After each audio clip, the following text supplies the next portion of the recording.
I think being an engineer, I was always curious when somebody would say to me, you can't do this for some reason, or you can't find this rare lost flower or beetle or whatever it is.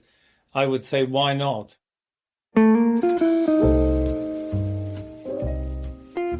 Place any obstacle in the path of Colonel John Blashford-Snell, be it a 12-foot python, a mountain peak, a deep-sea trench, water rapids. The 85-year-old former army officer will find a way to overcome it, up and over, around, across. The tenacity, energy and curiosity of one of the world's most respected explorers has held him in good stead for often fantastical missions to distant lands. In his 30s, he navigated a team down the Congo River and completed a hair-raising descent to the Blue Nile, where he invented whitewater rafting by default. Later, these expeditions became vehicles and educational initiatives for underprivileged youth, with Operation Drake and Raleigh, supported by the Prince of Wales. I catch up with John Blashford-Snell in his home in Dorset, surrounded by the fascinating memorabilia of his many adventures and travels. I began by asking him where his next expedition would take him. The first one, God willing, is to Bolivia, where we've got a series of projects involving the people who live along the Beni River, which is in the northern part of the Amazonas area of Bolivia. And they're very poor. And, of course, one thing they always cry out for is schools. And a lot of their buildings are in bad repair. So we took on one particular village and we built the school, and we're putting in a water system. And we now got to bring in furniture for the school and books. So your expeditions have always been basically about, it's a journey for aid, isn't it? It's yes, well, scientific and aid. The theory I work to is that if you want to go out and find out some information about plants or animals or people or whatever, you're going to need the assistance of the local people. And if you're going to get that, the best way is to offer them some sort of help. So they get, if you like, some sort of profit out of it. So we help them, they help us, and the results hopefully help everybody.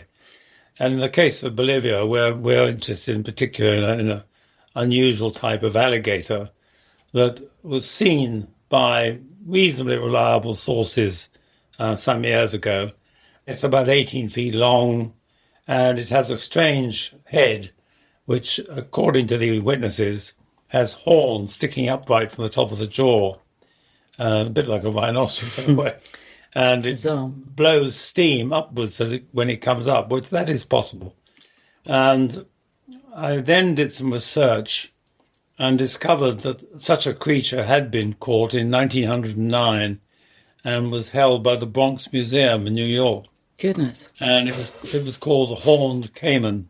But they were thought to be extinct. Well, this description of this one that's been seen by several groups now sounds as if it is the remnant. So we might be rediscovering an extinct animal or thought to be extinct. Isn't it marvellous in this world we live in that there are still these things to be discovered and mysteries that can be uncovered? Well, there are particularly in terms of some of the animals. And, I mean, the giant elephant story that we followed up in Nepal, that was a rumour that there was a mammoth living there. It wasn't a mammoth, but people said there was a mammoth because it looked like one.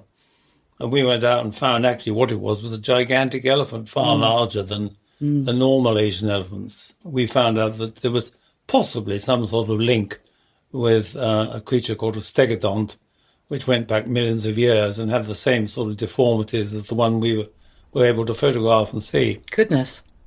Did you ever get anywhere with your research on the Loch Ness Monster?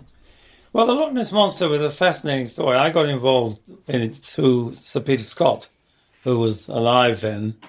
And at the time, I was commanding a regiment of young soldiers based in Dover, and we were doing exercises up in the West Highlands. And because I met people who swore blind that they'd seen it. And they were not the sort of people who would tell lies. And I was there when some women were interviewed who had a sighting that day, and they were scared witless. Were they? And something had frightened them very severely. And then I met one of the women's children, who was a boy of about 12, I suppose, who had seen it. And he wasn't scared at all. He'd gone out with a pitchfork into the grounds of their cottage on the side of Loch Ness and sort of there to defend them against the creature. And his descriptions exactly corresponded with what the women had seen. And they described seeing an enormous lump sticking up in the centre of the loch. And they said that it was like a whale moving up and down the loch. So the next day I got one of our rubber boats out and I went out on the loch. And the loch at that point was very shallow. And I looked down into the relatively clear water, much clearer than Loch Ness, and there were scrape marks of something big all along the bottom. Something had been moving. And it was obviously not a boat. It's certainly not a boat. And it was right in the middle of the loch, and there were great yellow scrapes of something that had been pushing itself along exactly where this woman had seen it. So, although I didn't see the thing, I was quite convinced that, first of all, that they were not lying and they were not making it up. They had actually seen something. And the only thing I've heard that can give any possible explanation is it could be sturgeon. And yes. That's possible. Because they can be huge, can't they? Yeah. Big fish, 20 foot long. I mean, so I'm told. And I've never seen one. But the thought is, of course, that it is possible to get into Loch Ness from the sea. You know, there's locks at both ends and connecting to the sea. And there is sturgeon in those northern waters. And that's the nearest thing, I would say, to an explanation. It could be sturgeon. And I'm sure they will find out eventually. We did find we had all sorts of. We had a robot that went down with a camera, and we actually found a population of Arctic char right down on the bed of Loch Ness, which would explain one of the problems. Yeah. What did the creature feed on? Yes, exactly. And that's the explanation. Yeah, Arctic char breeding in Loch Ness. So your career in travel in these expeditions started in the army, didn't it? When you were training young cadets to acquire a spirit of adventure. Well, it started earlier because I was in Cyprus, and the sappers have underwater teams, and my job was to run the underwater team for my squadron. And as a way of training, we wanted tasks that would interest the soldiers. And the local archaeological department in Nicosia, and so the archaeological department said, there are various wrecks and sites of ruins underwater and so on around the island. We have no one who can dive. Archaeologists don't dive. Could you possibly do some work for us? And my colonel, who was fairly open-minded sort of chap, said, yes, fine, well, we'll divert the underwater section to go and do some exercises and map these things. So I started off doing underwater expeditions with the army divers. So that was all diving. And when eventually I got posted to Sandhurst as an instructor, I went in to see the general on my arrival, who was a rather Churchillian figure. And he said, you are going to be the adventurous training officer. And he said, you know what that involves? And I said, no, sir. And he said, well, it's quite simple. I want you to get as many of these chaps overseas during their long vacations for the benefit of their character and the least possible detriment to the empire. And so I was given an office. Still the days of the empire, yes. And a completely open aim of going around the world and finding us ways to get into an RAF aircraft and go and visit various military detachments around the world and say, look, I'd like some cadets to come along and build a hospital or build a clinic or build a school or look for bugs or beetles or whatever. And that was really the start of it, sending expeditions around the world. One thing leads to another. Yeah. Especially in your life, it seems that literally one door leads to another door opening. Yeah, sometimes there are too many doors opening at the same time. So in a way, your life has had a momentum of its own. You probably didn't sit down and have a sort of 5-year or 10-year plan. It was organic, wasn't it? Yes, I certainly didn't plan a career as such. When I reached Staff College, I was really planning to go on and go through the system, become a senior staff officer, commander of regiment, hopefully a brigade later. And I suddenly began to change my mind. I suddenly realised there was another sort of world. And the whole idea of exploration and expeditions, particularly as I was very fortunate in that the army agreed to support me.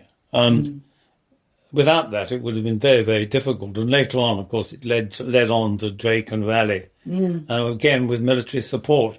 Fantastic. Which they probably wouldn't be able to do now. I know. I want to go back to those, but what was it about exploration and these expeditions that triggered your enthusiasm? What did you realise you were good at? I think being an engineer, I was always curious when somebody would say to me, you can't do this for some reason, or you can't find this rare lost flower or beetle or whatever it is.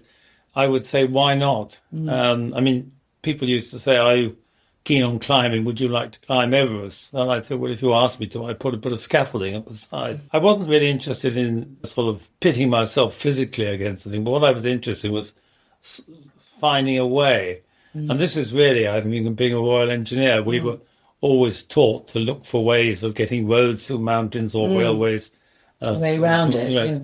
Of finding, and there was always an engineering answer. And in fact, a lot of the work that I've been involved with ever after has been finding a vehicle, a machine, a method of overcoming an obstacle. So tenacity, curiosity to defining characteristics, I would say, of your success. And what about as a leader? What do you think makes a good leader? Because you obviously are a great leader. You lead teams of about 30 people on these expeditions, do you? Yeah, well, I think I thought about this some time ago when somebody asked me this. I had to make a speech. And I thought back to the days of when I was teaching at Sandhurst. I was asked to write a little leaflet on leadership. So I went into the library and I looked up what all the sort of great leaders had recommended.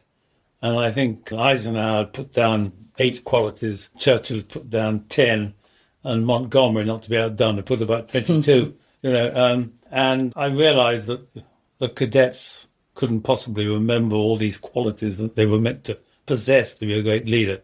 But I analysed those, and I came down to the fact that there were really only 2 that were absolutely essential. First of all, you had to be able to communicate, and secondly, to inspire. Now, there are lots of other things that are desirable.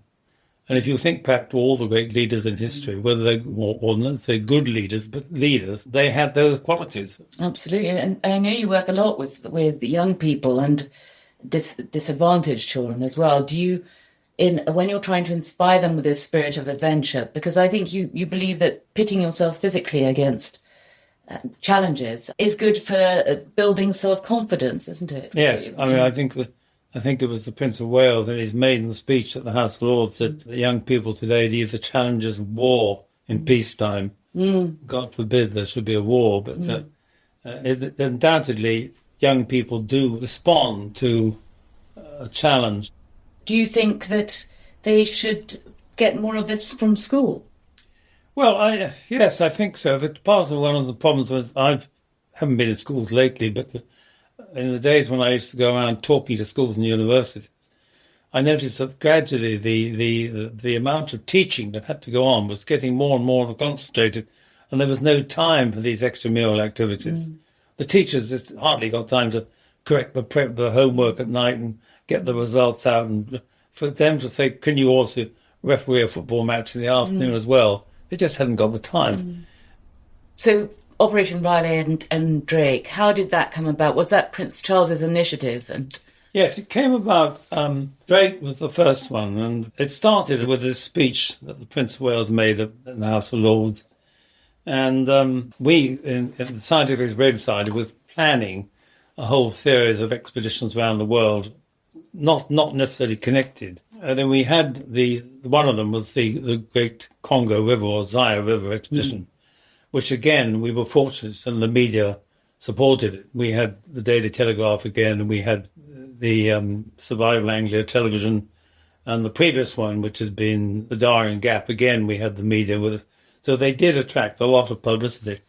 But on the Congo River expedition, we had 2 officers who were both equerries to the Prince of Wales, who'd come in their own capacity as members of the team.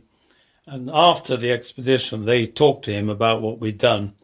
And then I got a phone call from his private secretary saying that the Prince would like you to come and talk to him about it. So I went down and saw him.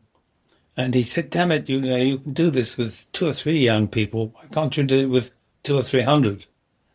And I said, well, sir, we'd have to go away and think about it. And he said, well, can't you come up with some sort of imaginary expedition that would really turn people on and get through to the young people, not only in Britain, but around the world. So we went back and we worked out connecting all the expeditions we'd been thinking about into one and getting a ship and going around the world and joining them all up. And so the money was produced, the army agreed to back it, and the Operation Drake was born. We got a beautiful flagship, Brigantine, the Eye of the Wind, and the expedition went around the world. We had in a year. So, how many years? There's 2 years. We had 400 young people who went through this very rigorous selection test involving wrestling with gorillas and pythons. And then, of course, when they came back, then they began to do exactly what the prince had said. They became helpers in their community. Some of them helped with training other young people. Some of them became youth workers.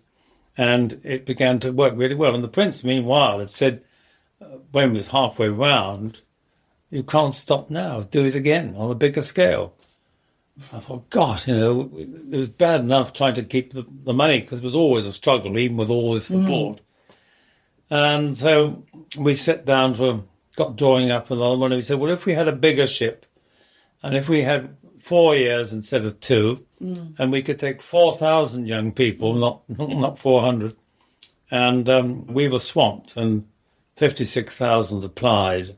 So how did you whittle them down, this KGB and we test? whittled them down. What did you test them on? We were looking really for, first of all, the leadership, and then to some extent for courage, because we wanted to see that they would stand up well to the sort of rigors that we were going to put them through on the expedition. And how do you know if somebody's courageous unless you pitch them against a bunch of tigers in a room? Well, you can't, I believe that you cannot be courageous without fear. True. And so the answer was to get people frightened stiff. And that was one of the problems, of course, was how do you get somebody frightened stiff without putting them at serious risk? Yes. And that's when we started using animals. And what in the training? In the training. And the first one we used was late at night in a barn in Kent. They were thoroughly wet, cold, miserable, frightened and furious. And we always used to say, we got all our ideas from the KGB handbook about you take people's watches away, you disorientate them, you shout at them, you scream at them. You don't offer them any food. And so feeling pretty miserable and wretched and not being treated nicely at all. They were shouted at and screamed at. And then occasionally they would meet a nice person who would do the other end and be really pleasant. I wonder if you get away with that now. Well, quite. But then the first one I watched was late at night. 2 young people, one of whom was a police cadet, a woman from Gravesend, and she and another chap called Richard Labouchier from Jersey were brought in to this darkened barn, and they were told that there was an animal in there, and all they had to do was to find it, to catch it, to weigh and measure it.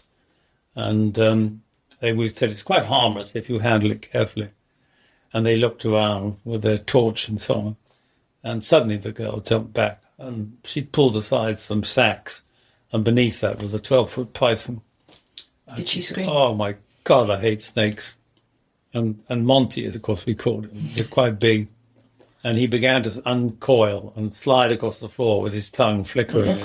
God, she said, I can't touch it, I can't touch it. And we said, well, think of this opportunity of a lifetime, going around the world 3 months, all expenses paid, And so finally she tried to get the snake onto the bathroom scales, but it didn't work. Head went one way, tail went the other. So she stood on the bathroom scales, wrapped the snake round herself, and weighed her, and got the weight of the snake that way. Actually, that was one of the things we learned about this very early on, was how extremely tough the girls were. Really? Because when we started, we hardly had it. We thought there'd be no girls volunteering. But no, they were coming in their dozens. And when you had a girl on an expedition, even if she was outnumbered 10 to 1, her example would fire up the men, and they were determined to keep up. Oh, that's so interesting. And very good. We had some most outstanding women. And, of course, by the time we came around to Operation Raleigh, it was 50-50, or maybe even more at times. And a lot of the girls went on to great things. The present Britain's representative at the United Nations, Dame Barbara Woodhead, was one of them. I mean, looking back on the young people who went through the programme, there were dozens of them who really did achieve things and did exactly what the Prince of Wales hoped. Is this the legacy that you're most proud of, do you think, in your life? Well, I think Yes, it is a team, though. I mustn't take the credit for it all myself, because it's not. It is a huge team of people, and like the volunteers who come in here and give their time, and they're now restoring a forest on the west coast of Scotland, because at least they can get there. And the older people too have gone on to do great things. It's not just the young. Yes, and maybe it's the being engaged in life is what keeps people young anyway, isn't it? And with the Christmas card list, I tell you, it drives you mad. You started it yet. Do you think that is a secret to sort of aging well, is to continue to be plugged in and engaged to all these projects? Oh, I think it helps. I think if you're busy doing something worthwhile and challenging, and a challenge is the word. Yeah. And I think if you can do that, and it keeps your mind occupied. Yeah. You know, they say the best way to avoid Alzheimer's is keep the brain going. Yes. I mean, you look much younger than you're 85 years. How do you must have to be fit for all these expeditions that you do. So how do you stay fit? I think a lot of it's good luck with it. I think being slightly fat helps. You don't show wrinkles in quite the same way. You have no wrinkles. And also you're probably a healthy eater, aren't you? Well, Judith makes sure that we eat the right things. You haven't given up alcohol? No, well, I try not to drink that much. I try and stick to drinking red wine, which I'm told is the best thing for you. But, I like alcohol. At one time, I used to drink whiskey, but I've tried to cut down on the whiskey. Like good army people. But I see in your hall that you've got your Nordic walking sticks. So that's... You stroll around with those are very good, I think, because they exercise the arms as well. I mean, I don't have to walk with a stick, but Judith does, because she's got Parkinson. And she started walking with them, and I thought, well, I'll try it. But I did, on one expedition I went on in Bolivia some years ago, there was a doctor with us who was, his years were advancing, and I noticed he had 2 sticks. And I said, golly, Ed, you're using 2 sticks. He said, it's amazing difference it makes going up and down hills. So I got 2. And we were going up and down hills with 2 sticks was much easier than just going with one. Absolutely. I mean, do you see a time when you won't be able to do these expeditions, or you hope not? Well, it all depends on COVID and health. I suppose a lot, yes, I one's got to look to the future and be sensible. One day I won't be able to. All one can do is try and grunt from the side and encourage others. But I mean, I haven't been on a horse for 2 years. And before I go to Mongolia, I shall have to go down to the equitation place down the road and have a few lessons again, just to make sure I can still ride a horse. What do you miss most about not travelling? I mean, you've had 2 years as your wife said, a sort of caged lion.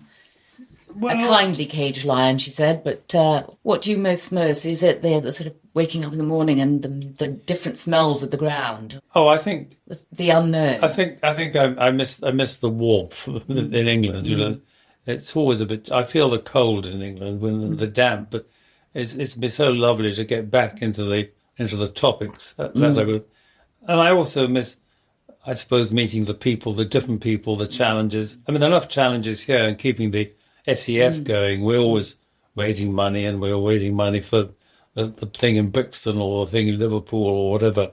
And that actually keeps you pretty active. And it doesn't give you really much time to think about all the things you miss, but I do miss things. I do miss the travel. Yeah, the life on the road a bit. Yes. You never really know what's going to happen the next day, do you? It's always a bit of an unknown. Well, you try and plan for what's going to happen the next day, whether it does. And I bet you're very organised. You have a very organised and disciplined brain, I suspect, having been in the army for 37 years. Not as organised as you might think. Oh, really?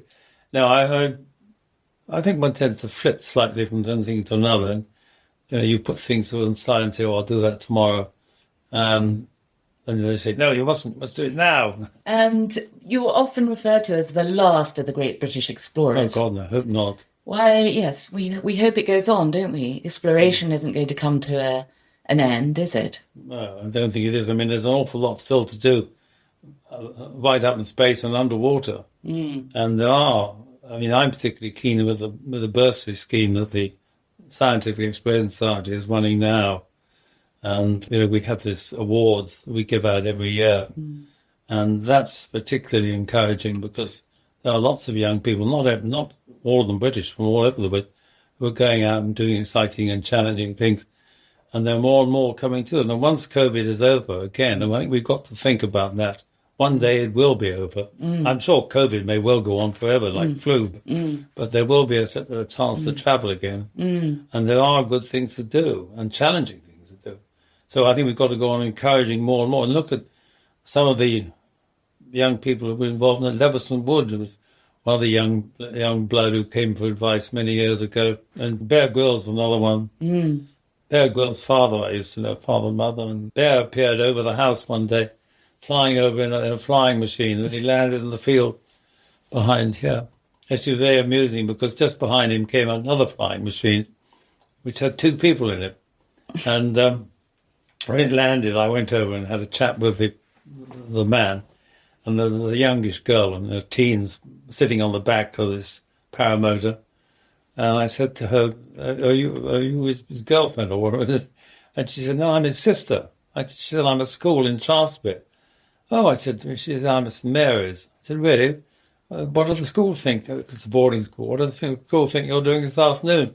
She said, I told them I'm on a nature walk with my brother. And she's flown over this thing and landed in the field. Wonderful. I mean, the value of exploration, of course, even in post-colonial eras, is that it forges understanding between nations rather than the domination that it once was, perhaps. Well, one of the things that I always say when I'm talking to the young is that at this time, you may not have much money, but you've got your health properly, you're fit, and you can go out and see the world, and that's what you should do. Because by the time you're ancient and old, you may have a lot of money, but you won't have the prime joys of being fit and able to go and do things. Yeah. So I recommend to them to go out and see the world, and while you're there, try and do something to make the world a better place. Well, I totally agree with you. And before we wrap up, I just really want to know is when you are in a hostile environment, and I know you've been in many hostile environments, and the sense of danger is tangible, and you feel that the people who are confronting you may not be friends. What do you do? How do you? I think I've read before that you have a rather funny way of dealing, of diffusing the moment of tension. Well, you've got to try to defuse the situation.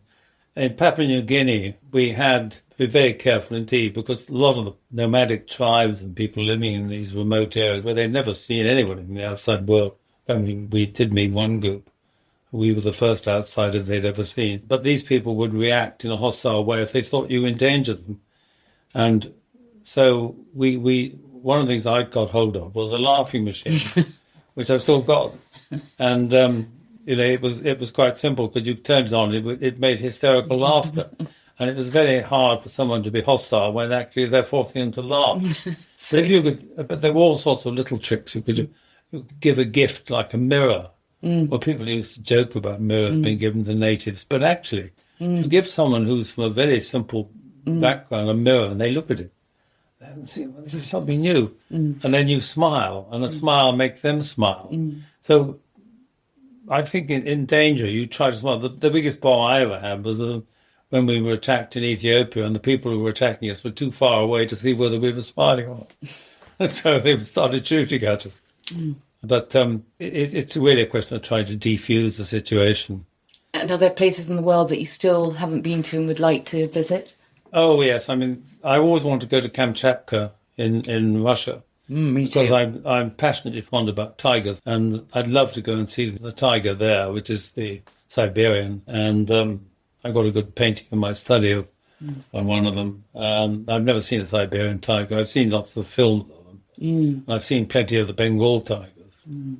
But I'd love to see a Siberian. Here's to the world opening up again, and you meeting your Siberian tigers, and to the next decade of travel. Thank you so much for talking to me.